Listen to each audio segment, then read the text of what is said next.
Hello everybody.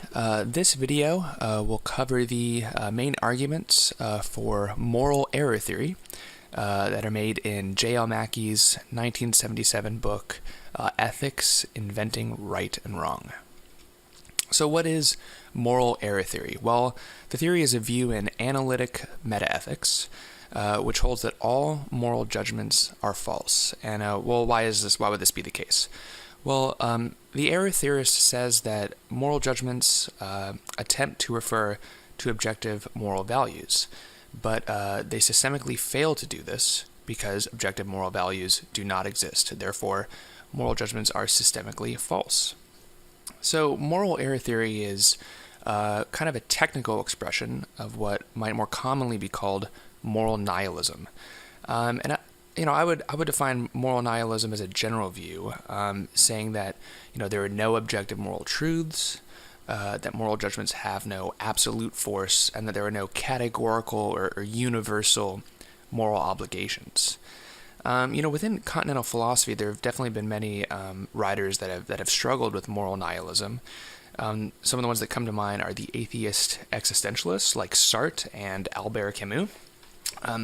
Camus' myth of Sisyphus, looks at, how do we confront a morally, meaningless or empty universe? Why not commit suicide? Why go on living, and so on? So there's certainly a lot of struggle with moral nihilism within the continental tradition. Within analytic philosophy, the classic expression of moral error theory is in J.L. Mackie's book, Ethics, Inventing Right and Wrong, which he published in 1977. So, the slides here will go over several questions about error theory. Starting at the ground level, what is metaethics in analytic philosophy, and then where does error theory fit into to the taxonomy of metaethics that analytic philosophers work within. Then what are the core arguments that Mackie gives for error theory, and there are two influential ones that I'll talk about: the argument from Disagreement and the argument from Weirdness. While talking about these arguments, we'll also consider how opponents might respond to the arguments, and then we'll also spend some time looking at, the possible implications of error theory for ethics. The question basically being, if all moral judgments are false, what happens to morality? So, what is metaethics? Well, it's kind of a term used in analytic philosophy for the study of the status of ethics, and specifically, there are two kinds of question that analytic metaethics looks at: a metaphysical question and a semantic question. So let's look first at the metaphysical question. Mackie and others might refer to this as an ontological question, ontology being the study of being. I'm going to call it metaphysical because I think it's a more commonly used term. But the way we could put this question is basically, are there moral facts? And Mackie does put this in terms of, are there objective values in the world?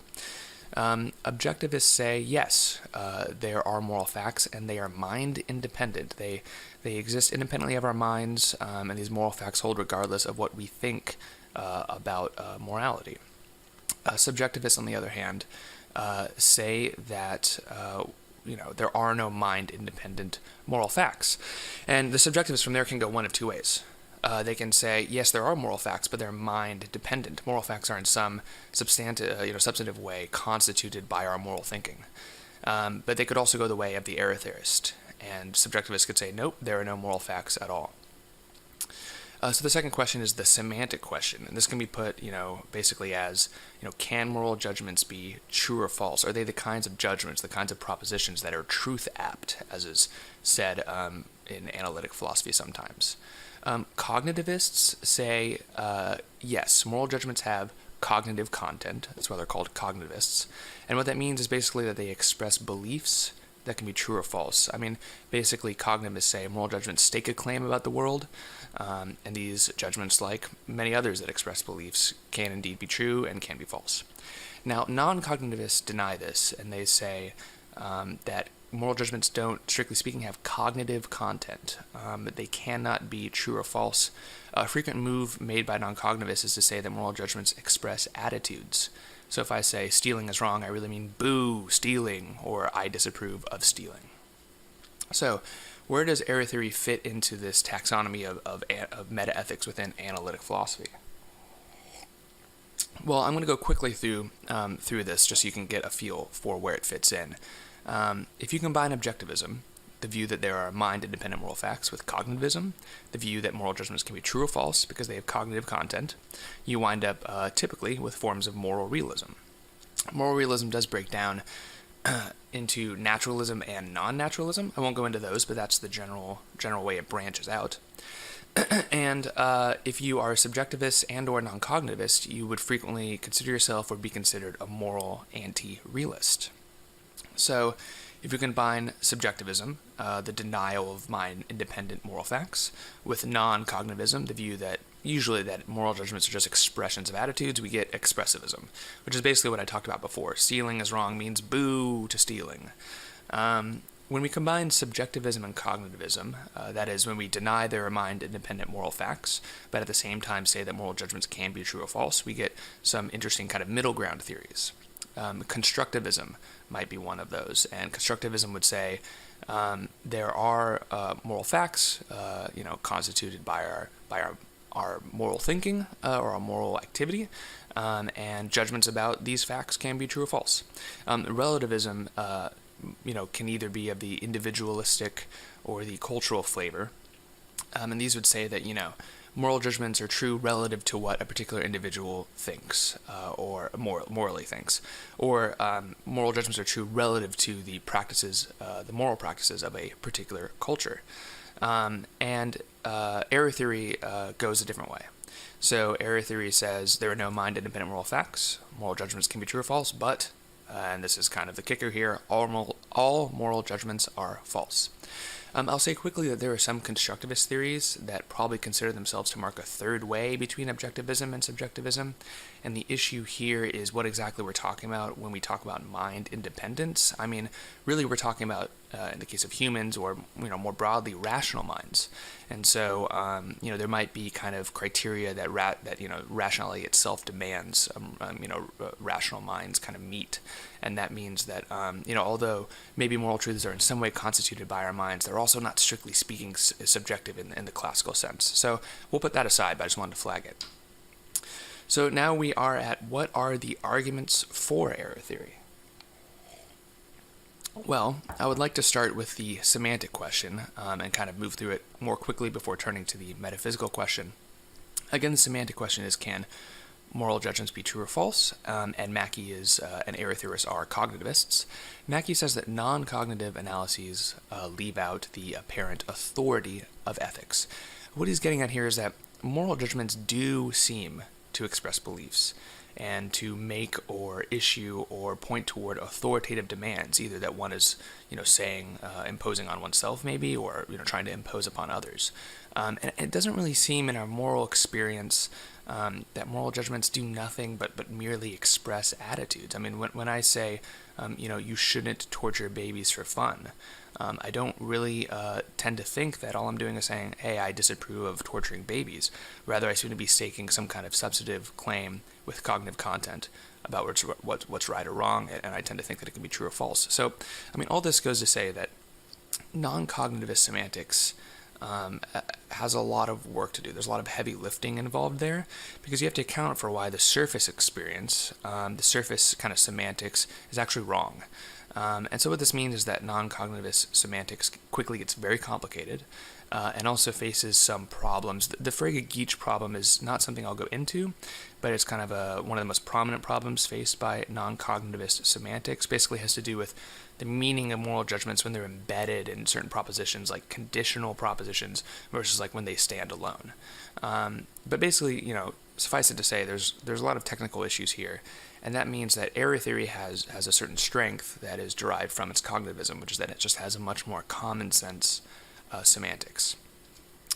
So let's move on now to the metaphysical question, which again is one that Mackie might call an ontological question about being. But the metaphysical question is basically, are there moral facts in the world? And Mackie offers two arguments. The first is the argument from disagreement. He calls this the argument from relativity. It's really much more of an argument from disagreement to relativity. So in some ways, his name is kind of a question-begging misnomer. So I'm going to follow some other philosophers like Michael Huemer, and just call this the argument from disagreement. The second is the argument from weirdness. Mackie calls this the argument from queerness, and that's just dated terminology, so I'm going to call it the argument from weirdness. So let's start with the argument from disagreement. Well, this argument starts from the kind of basic observation, which maybe not many of us would really dispute, kind of on its face, that there is widespread and intractable moral disagreement both within cultures and across cultures. So, for example, in American culture, there is widespread disagreement, and people are really dug in on the issue of whether or not abortion is morally permissible. And then across cultures, maybe an example would be disagreement about the moral permissibility of monogamy or polygamy, kind of as marriage institutions. So there's a lot of disagreement, and it tends to seem kind of irresolvable when people dig in. And then we can add on to this the intuition that all this disagreement, is very different from disagreement in the sciences. Disagreement in the sciences seems to be in principle resolvable. And whenever there is disagreement among scientists, we tend to think, and historically it seems to have been the case, that this is just due to there being insufficient evidence. Once the right evidence is kind of finally acquired, there is a convergence of scientific opinion. But this doesn't really seem to be the case for morality. I mean, what would the evidence even be? And, even so, morality doesn't seem in general to be converging to quite the same degree as scientific thought is. I think it's worth saying that moral realists probably would want to argue this point, or could argue this point, and say, hey, actually, there's been a lot of convergence in moral thought. For example, we now have converged upon the belief that slavery is morally impermissible. That was not always taken for granted, surely. I mean, it was a widespread practice, right? So this is a debatable point, but I think there's a lot of intuitive force here, so I'm going to set kind of that aside and carry on. So Mackie says that disagreement about moral codes seems to reflect adherence to and participation in different ways of life. And the example he uses is the one I used above, monogamy versus polygamy. So, it doesn't seem that people wind up morally supporting monogamy versus polygamy because they sit back, think about the general abstract moral arguments, decide which one they think is correct, and then from there, move toward supporting that institution. And cultures don't really seem to do this at an aggregate kind of level. Rather, instead, it seems like people live in either monogamous or polygamous cultures, and kind of from there wind up believing that monogamy or polygamy is morally permissible. So the kind of implication of this account is that ways of life shape our moral judgments rather than moral judgments shaping our ways of life. And given this interpretation of moral disagreement, or this account of it, Mackie basically wants to say that the cleanest explanation for what's going on here is that there are no objective moral facts. If there were objective moral values, if there were moral facts out in the world, we would be kind of, accessing these, tracking them, and we would be, doing these moral judgments, and then they would be shaping our ways of life rather than the other way around. So there is kind of a response that can be made to this, and here I'm going to outline in very general terms an argument made by David O. Brink a couple years after Mackie's book came out. So we can start with this argument by, and I'll dig into it more in the following slides, by distinguishing between genuine moral disagreement and merely apparent moral disagreement, and then distinguishing between what is actually moral disagreement versus what seems to be moral disagreement but is actually non-moral disagreement. And then from there we can say, once we've isolated and kind of narrowed down the disagreements to genuine moral disagreements, well, a lot of those, many of them, are going to wind up being resolvable. And we don't have to say they all are resolvable, but we can say that many of them are. So let's start with the first distinction, genuine versus apparent moral disagreement. I mean, the argument here is that people share general moral principles and only wind up seeming to disagree morally because these principles are applied to radically different circumstances. And Mackie does consider this, but basically the example here is, say the general moral principle that we all actually kind of might adhere to, stealing is wrong. I mean, if you apply this principle to the circumstance in which, say, a criminal syndicate is shaking down an elderly couple, you kind of get one result. But if you apply this principle to the situation in which impoverished parents are shoplifting food for their children to feed their family, you get a different result. And so we might wind up seeming like we're disagreeing about whether or not stealing is wrong holds as a moral principle, but it's actually just because we're looking at these different situations.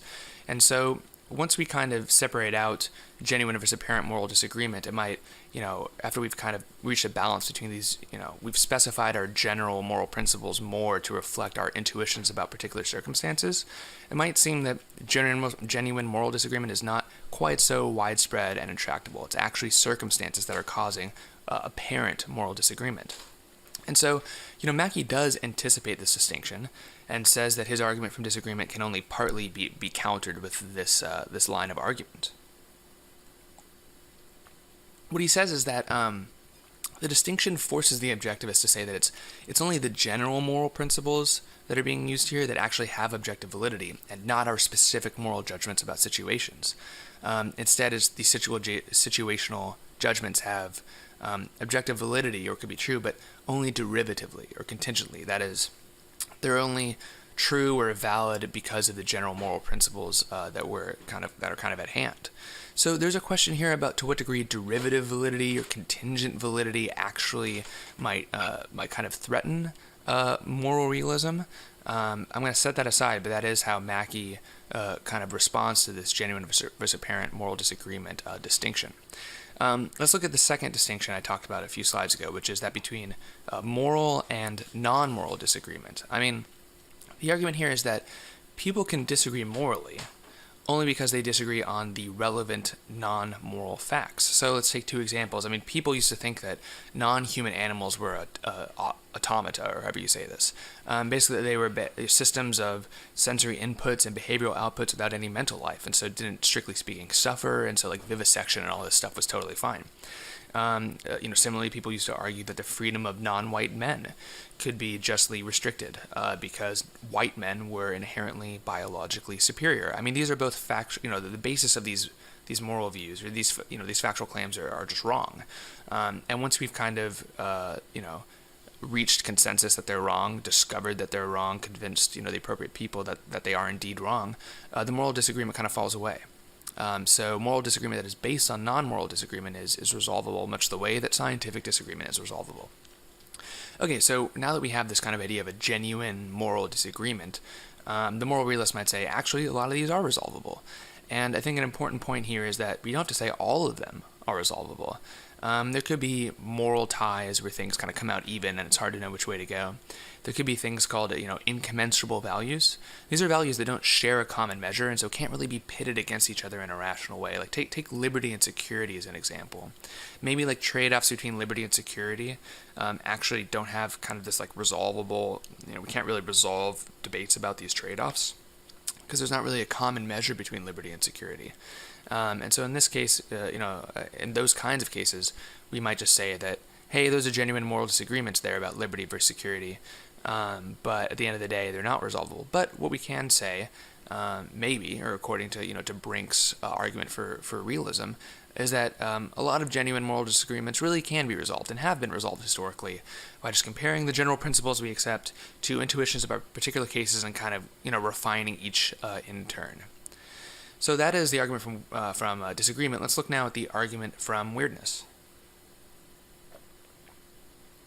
So there are two parts to this argument: the core metaphysical part and the kind of the kind of epistemological part that follows.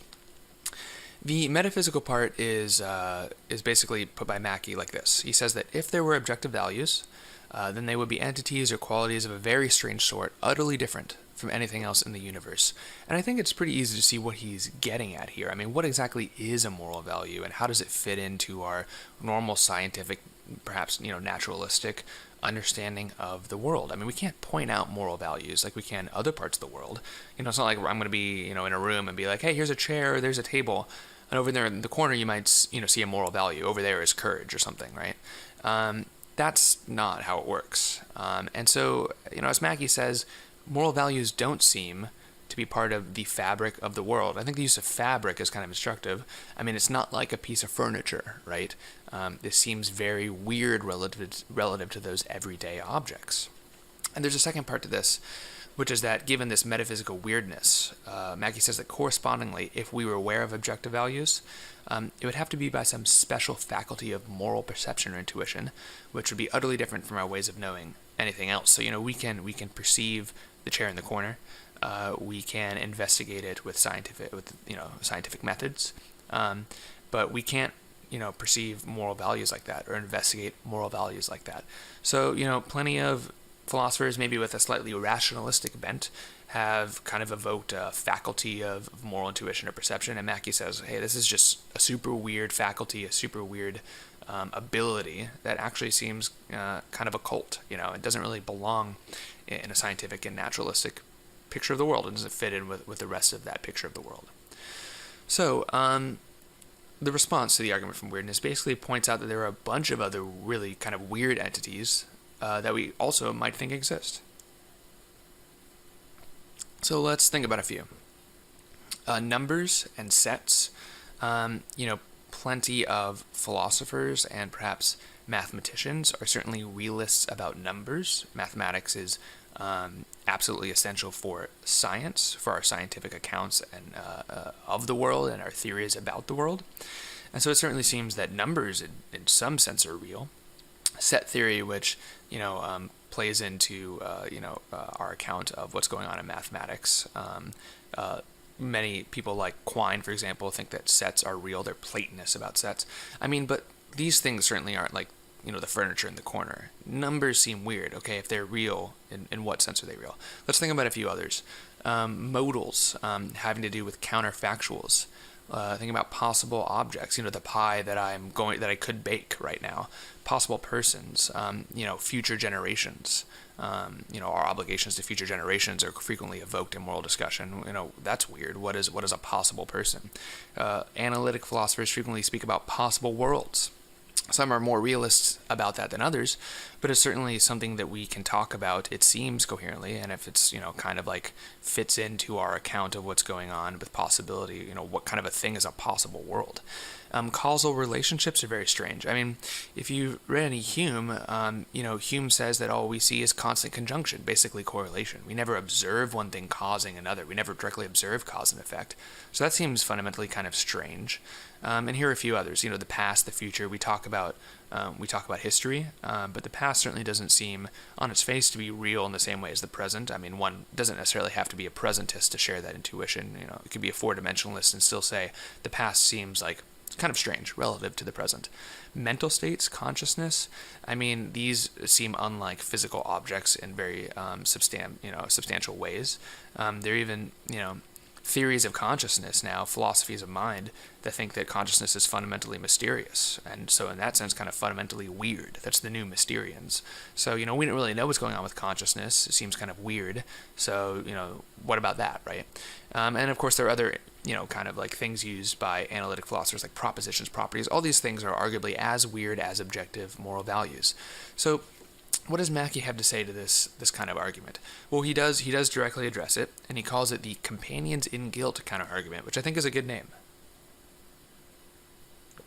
What Mackie says is that the only adequate reply to this counter would be to show how on empiricist foundations we can construct an account of the ideas and beliefs and knowledge that we have of all of these matters. So of all of the things on the previous slide, Mackie says we're going to need an empiricist account of all of those objects. And he says that if those entities resist empiricist treatment, then they should also be targets of the argument from weirdness, along with objective values. And so this kind of shows the degree to which Mackie's kind of committed to a full-fledged empiricism. And kind of, that's a big burden for the argument from weirdness to carry. There's plenty of debate in fields of philosophy that consider each one of the objects on the previous slide about whether or not you can account for it in purely empiricist terms, nominalist terms, or whether or not you need to go another way.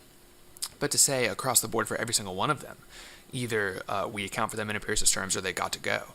Well, that's just kind of a strong claim, and the stronger the claim, the bigger the burden of proof, and so the argument from weirdness kind of has a lot of baggage that it carries along with it. So now I'd like to turn to think about what the implications are of accepting error theory. If all moral judgments are false, what does that mean for moral practice? So, there are basically two approaches that error theorists can take to moral practice. The first is eliminativism, and this holds that because all moral judgments are false, we should just go ahead and stop making moral judgments. I mean, this seems to be the kind of intuitive implication of moral nihilism. If what we're doing is just misguided and fundamentally kind of incorrect, then it kind of seems like, well, why don't we put an end to it? But error theorists do say that they are not logically forced into this position. That's for a number of reasons, including some things we'll think about on the following slides. One possible issue I want to highlight is whether eliminativism assumes an epistemic norm, which error theory actually can't support. I mean, eliminativism, in its kind of most plausible form, or maybe strongest form, says, we really should stop making moral judgments because we should not be saying false things. But that is, a normative claim that certainly can't be backed up by any objective moral values per error theory. So you kind of wonder where the normative force of this claim that we should stop engaging in moral judgment kind of comes from. And this does point to a much more general question, which is what happens to epistemic norms under error theory. We do think in general we should only believe things with adequate evidence, say for example, or we shouldn't believe things that are false. These are normative claims in epistemology, and what happens to them if we say all normative claims are false? Well, it's kind of a good question to think about. There is a second way that error theorists can go besides eliminativism, and that is fictionalism. This view says that we can, and keeping in mind the problems I just raised, possibly should, carry on making moral judgments without believing in their truth. So we do consistently do this in other areas. It's a weird idea, right? We do consistently do this. Let's take, for example, judgments about characters in books. I can say Harry Potter is a wizard and, engage in that, fictionalistic discourse without, thinking that strictly speaking it's true. And perhaps more relevantly, I can say Voldemort is evil, and consider that kind of a fictionalistic judgment, without strictly speaking thinking that it's true. But there is, I think, probably a more pressing question with fictionalism, which we won't go into. But basically, is it psychologically possible to be fictionalists specifically about morality? I mean, unlike judgments about characters in books, unlike judgments about Harry Potter, I mean, moral judgments are, basically central to our lives. They're incredibly important. And can we really go on, making various normative claims, various moral judgments, while thinking that they actually are false? So that's an interesting question worth thinking about. Mackie is a fictionalist. He is not an eliminativist. And that's why the subtitle of his Ethics, the book that puts forward the kind of classical expression of error theory, is Inventing Right and Wrong. So here are a few quotes from Mackie to kind of give the flavor of his fictionalism. So Mackie says that morality is not to be discovered, but to be made. We have to decide what moral views to adopt and what moral stands to take. Later in the book, he goes on further, saying, there's no merit in pretending our choices are rationally constrained in ways they're not. We are free to mold or remold our moral system so as to better promote whatever it is that we do value. But there's an important caveat here. He says it doesn't follow that an individual is free to invent whatever moral system they want. Rather, morality performs a certain sort of social function, and for it to do so, it has to be adopted socially by a group of people in their dealings with one another. And so that kind of puts constraints on the possible content of morality. And so the question here is kind of what social function is Mackie talking about? Well, he says the function of morality is primarily to counteract the limitation of men's sympathies. So basically the idea here is that humans are fundamentally self-interested, perhaps psychologically egoistic, and that this creates all sorts of problems when we try and cooperate or coordinate, what are frequently called collective action problems, and that we can, through morality, overcome some of these collective action problems. And by overcoming these problems, basically we increase our survivability, but more generally, morality, moral sentiments enable social groups in which they take root to flourish. And so this is in many ways, well, maybe, very directly an evolutionary account of kind of what's going on in moral discourse and what's going on with moral sentiments. I mean, Mackie says that the ordinary evolutionary pressures natural selection accounts for the spread of morality. I'm not going to go much deeper into the kind of evolutionary side of this, but I do want to point out that like this is a falsifiable empirical claim about what's going on, with morality, what kind of consequences it has, what kind of relationship it has to evolutionary theory. And under error theory, this whole kind of thing about there being an evolutionary advantage to morality or morality contributing to flourishing does not provide an objective normative reason to engage with morality. This isn't like a tactic that I think the error theorists can use against the amoralist, as Bernard Williams might say, to get them to opt into morality. This is a much more descriptive kind of claim, and one that probably could be subject to kind of any number of criticisms by, for example, evolutionary biologists. So, kind of taking all that in stride, Mackie builds on this and devotes the second half of his book to defending a first-order moral theory that is broadly rights-based instead of utilitarian. So, there's kind of this question here, like he's just rejected all moral facts. How is this consistent with his error theory? Well, Mackie and other error theorists say that metaethical theories don't have necessary implications for ethical theories. So, as kind of a reminder from the preface and first chapter of his book, a first-order moral view is like a particular moral judgment, like stealing is wrong. And a second-order moral view is a metaethical theory about what's going on in, say, moral judgment. So what he's saying here is that first-order, in this first quote here, that first-order moral views and second-order metaethical views are not only distinct from each other, but completely independent. And he says further that first-order moral judgments are not necessarily affected by the truth or falsity of a second-order metaethical view. So I would call this an independence thesis about what's going on in first-order moral judgments and second-order metaethical views, and it's worth considering. I would say there's a kind of a disadvantage and an advantage for error theory to kind of pushing this independence thesis, and I'll talk more about them in the following slides and kind of flush out a bit.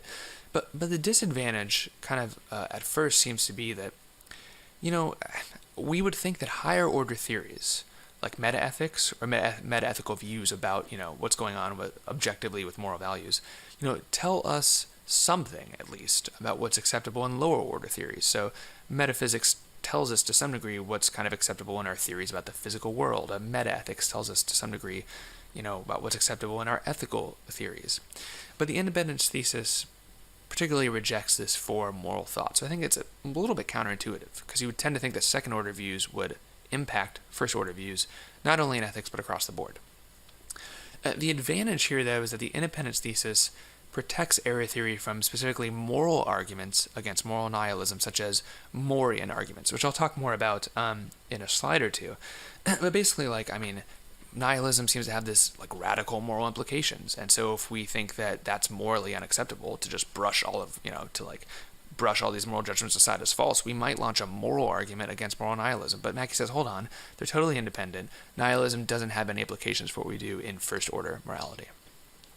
So let's start with kind of the first of the two things I just mentioned. Do higher order theories, like metaethical theories, constrain lower order theories? For example, what we're doing in moral judgment? Well, it does seem counterintuitive to say that moral nihilism specifically has no impact at all on moral practice, right? I mean, this was what was struggled with by the atheist existentialists that I mentioned on the first slide.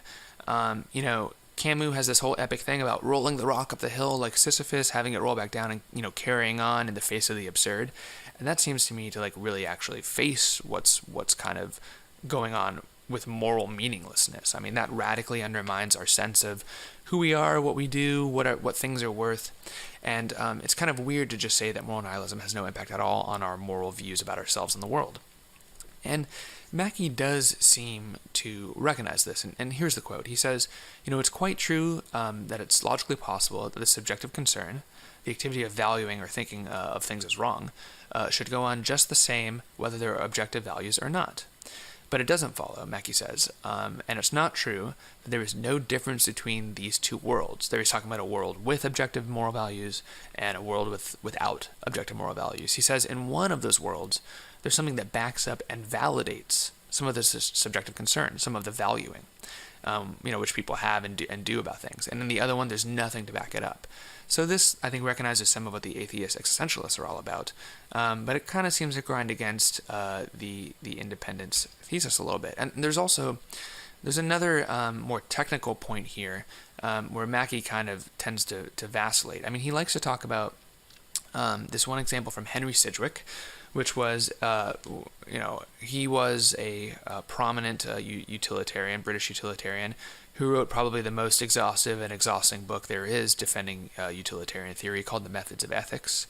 It kind of follows every single conceivable twist and turn, along the line of utilitarian argument, discusses every objection, perhaps ad nauseum, that might be lodged against utilitarianism. And Mackie talks about this thing that Sidgwick points out.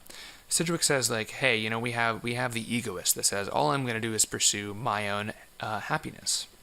Well, if we were to convince the egoist that happiness, maybe on their own view, is an objective good, is objectively good, well, then they could no longer be an egoist, because if it's objectively good, happiness, then it can't be, appropriate to consider that their happiness is more important than others. The fact that the happiness that the egoist is pursuing is their own doesn't matter. It's objectively good for everybody to be happy, regardless of who they are. So Mackie takes from this quote here. He says that, if ethics is built on the concept of objective goodness, then egoism as a first-order moral system, or method of ethics, as Sidgwick says, can be refuted. Whereas if it's assumed that goodness is only subjective or like a rational thing to pursue, then it cannot. So this seems to directly say that if at a meta-ethical level we think goodness is objective, well then first-order egoism can be ruled out. Okay, so that's not consistent with the independence thesis. I mean, Mackie goes further, though, whenever he incorporates his own arguments as undermining certain first-order moral arguments, specifically this thing that Sidgwick talks about. I mean, Mackie says this argument above, here in the first quote, is not blatantly fallacious, which is, quite the compliment, but that it's not cogent within the context of his book, because the key assumption that something or other is intrinsically desirable or objectively good has been undermined by the rejection of all objective values in Chapter 1.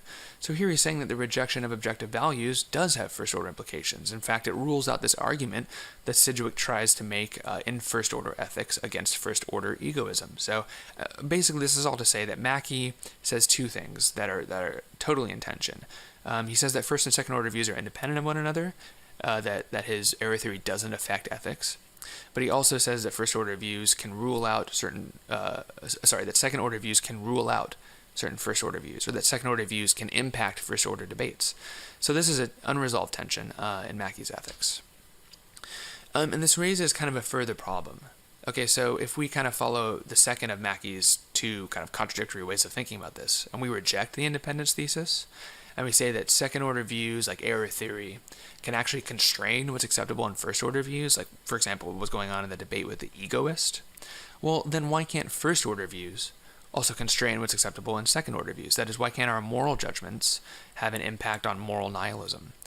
You might say that this seems to get things exactly backwards, but some accounts of theory choice, or how we go about choosing which theories of the world we're going to accept or reject, within the tradition of virtue epistemology and analytic philosophy, suggests that first-order normative judgments regarding certain epistemic virtues, such as like simplicity and elegance, in fact actually do constrain second-order views in science and other areas. I mean, we in general think that it's appropriate to accept the simplest and most elegant of the available theories, but these are kind of normative notions in themselves. And so it does seem that first-order moral judgments about whether or not something is simple or elegant actually does have implications that are much broader than just kind of in first-order discourse. So this is to say that it's not patently absurd that first-order moral views could actually constrain our second-order meta-ethical views. And this is exactly what's kind of done in so-called Morean arguments against moral nihilism. I mean, these suggest that we can reject the second-order view of error theory on account of our first-order moral judgments. And the form of this argument is the same as G.E. Moore's famous "here is a hand" argument against global skepticism that rules out all knowledge whatsoever about the external world. Very quickly, G.E. Moore's "here is a hand" argument basically kind of inverts the classic argument for skepticism. The classic argument for skepticism says, if it's possible if it could be the case that a certain skeptical possibility obtains, then I don't know anything for sure about the external world. So, for example, if it's possible I'm in the Matrix, I don't know that the everyday objects around me actually are there and that they're real. So, for example, if I could possibly be in the Matrix, I don't know that these things here are actually my hands, right? Because I'm actually in like the pod or whatever, and this is just a program. So G.E. Moore's argument flips this on its head. G.E. Moore's argument accepts that, if it's possible that I'm in the Matrix, then I don't know that these are my hands. But then he says, actually, I'm looking at my hands right here. Here it is, right? Here's one right here on the right. Here's one right here on the left. Therefore, I know there are two objects in the external world. Therefore, I know that the skeptical possibility doesn't obtain. I know that I'm not in the Matrix. This might seem like some sleight of hand to anyone who's hearing about this argument for the first time, but it basically just, again, inverts the form of the argument from, say, like modus ponens to modus tollens. I encourage you to kind of look into it a bit more, because it's hard to know how to attack after kind of just seeing how it flips the kind of burden proof. But basically the issue is that if we have much higher confidence in the fact that these are two hands right here than in the fact that I might be in the Matrix, then we can go ahead and rule out skepticism. So what Morean, in the context of error theory and moral nihilism, what Morean arguments do is they pick out first-order moral propositions in which we have high confidence, and it kind of runs with kind of a similar line. So let's take, for example, the moral judgment that it's true that torturing babies for fun is morally wrong. So we kind of have two, this is inconsistent with error theory, right, which says that this judgment is false. So we kind of have a question here, like, do we have higher confidence in our judgment that torturing babies for fun is morally wrong? Or do we have higher confidence in our judgment that all these abstract arguments about objective values and disagreement and weirdness are 100% correct? Well, it seems like in practice, it actually is the case that we have much higher confidence in the judgment that torturing babies for fun is morally wrong. I mean, we don't even really care about these arguments for error theory, these metaphysical arguments outside of the philosophy classroom in general, while we absolutely seem committed to these maybe uncontroversial or, seriously held first-order moral judgments. So to the degree that thinking that these judgments are true is inconsistent with moral nihilism, and we have a higher confidence in them than any arguments put forward by the error theorist, then we can go ahead and reject moral nihilism for what seems to be moral reasons. And I just want to wrap up by kind of like thinking about how Mackie might respond to this. I think that Mackie's fictionalism has one advantage over eliminativism, which is the other way, right, for error theorists to go. And that's that eliminativism particularly seems to be subject to these moral arguments against error theory. I mean, that's because eliminativism says that we have to actually stop making all these high confidence moral judgments that we have. We need to stop saying that torturing babies for fun is wrong and that we know that is true. But under Mackie's fictionalism and fictionalism more generally, don't forget that we actually can carry on with moral discourse and we can carry on making moral judgments. We just have to kind of know in the background that strictly speaking they're all false. So what that means is that we could kind of hold on to some of these high confidence judgments. For example, that torturing babies for fun is morally wrong. But what we couldn't hold on to is the judgment that it is true that torturing babies for fun is morally wrong. So there's a question here as to what degree fictionalism is subject to these moral arguments against error theory, and it also just kind of again points to the broader questions of if we're going to accept the arguments for error theory and say that all moral judgments are false, can we really carry on with morality as normal and just kind of regard it as a useful fiction? So that's all I have on error theory. It's certainly an interesting theory. It raises a lot of questions, and I hope you enjoyed the video. Thanks.